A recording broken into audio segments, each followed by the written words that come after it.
Hello everyone. So I wanted to do another sort of short form video. I don't know if the lights are like weirdly shining in my I don't know what's going on there. Oh well, we'll work with it. It feels like it's going straight in my eyes. So anyway, I wanted to do this video prompted by a message that I got from one of you lovely people. And it was something along the lines of struggling to know what you want.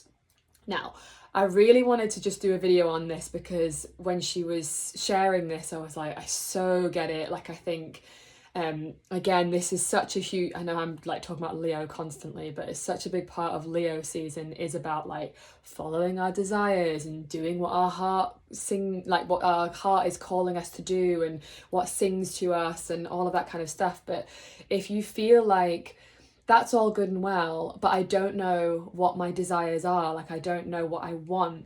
That's what it felt like the message was saying. She didn't directly say that, but what I read from it was like, I don't always know what I want because I have people-pleasing tendencies.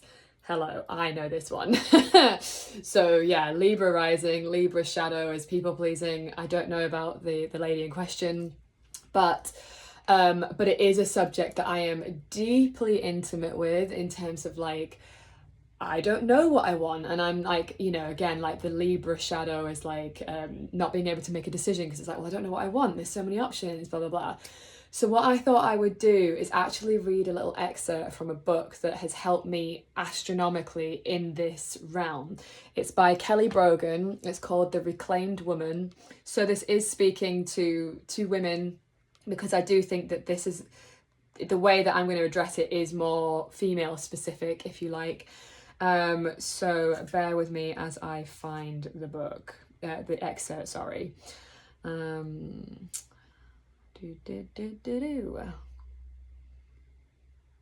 second.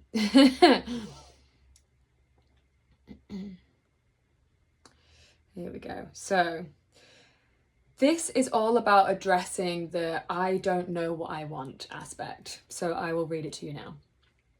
Many of us have cut ourselves off from entirely from wanting, and sorry, let me start that again. Many of us have cut ourselves off entirely from wanting, moving through life, disconnected from the banquet of desire, accepting crumbs from complaint. We are unwilling to admit what we want due to shame, guilt, limited permission field, or spiritual bypassing, or because we've preemptively decided that what we want is simply unrealistic. Because we get tripped up by how complicated or impossible it would be to have the thing we want, we dismiss our known desires as fantasy, and we go on tolerating what we don't want. Whether you're complaining about your health, your relationship, your finances, or your employees, I promise you there is a seedling of vulnerable desire that wants to grow. I believe that you do know what you want because you know what you don't want. Your complaints are portals to desire. So give your victim the mic and let her expound upon the injustices in your lifescape. What are your biggest complaints in business, in love, in mothering, in finances, and with the world? Beneath every complaint is a desire. When you have identified what is unwanted, the neighbor is, like for example, the neighbor is too loud, you now know that you want quiet. When you feel strung out and spread too thin, what you want is spaciousness and ease, or maybe support and simplicity. Maybe you complain that your friend is so disrespectful and always late. Beneath your complaint is a desire to feel honoured, to matter, and to feel cared for. Meanwhile, your friend is late for her own reasons that likely have nothing to do with you, yet it can feel delicious to judge her tardiness as personal and terrifying to express with vulnerability that you want to feel that she loves you enough to show up on time. Desire is a tender thing for you to protect and steward. As we get to know desire within us, we might only choose to see her light side. Her sweet longing for a loving partner, the sufficient bank account, and maybe that pink silk dress in the window.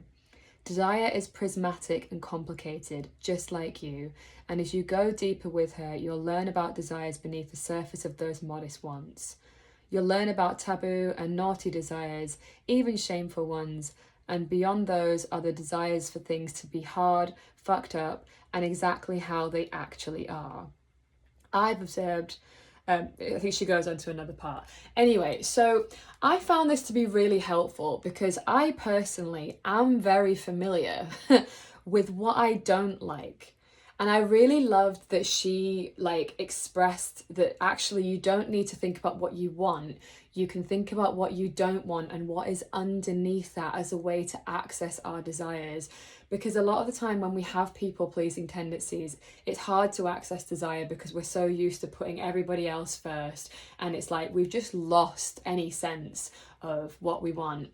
But I guarantee, because I know this for myself too, that if there is people pleasing, there is also resentment.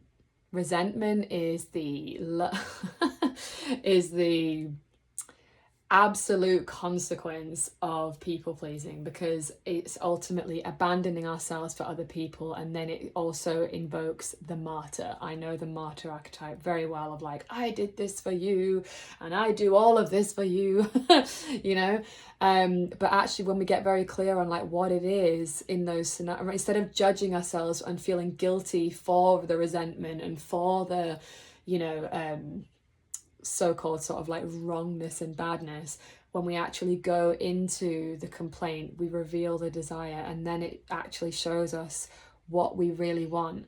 And I just found this shift in perspective so helpful, because again, it's so easy to be like, just follow your desire. But if you're like, I don't know what that is, then this, I would encourage you to really get clear on what you don't like and start looking around, you know, look in your life of like, yeah, I don't like that. So what is it that I do want? What's underneath that? And like dig there and keep going, and it will start to reveal itself, because as women, we actually are full of desires, but culture and conditioning and all of that stuff has like made it quite difficult for us to access that, and this is how we reclaim it. So if you love this excerpt, this is the book, I'll say it again, it's called The Reclaimed Woman by Kelly Brogan. She is amazing. I love her work so much. Her book is absolutely phenomenal. And I hope that this was helpful if this really resonates with you in terms of struggling to access desire, because I really hear that. And I think so many women feel that way because we've been conditioned that way, you know? So yeah, let me know what you think. Has this sort of landed for you? I hope that that has like had that little light bulb moment. And I'll see you all in the next one. Mwah.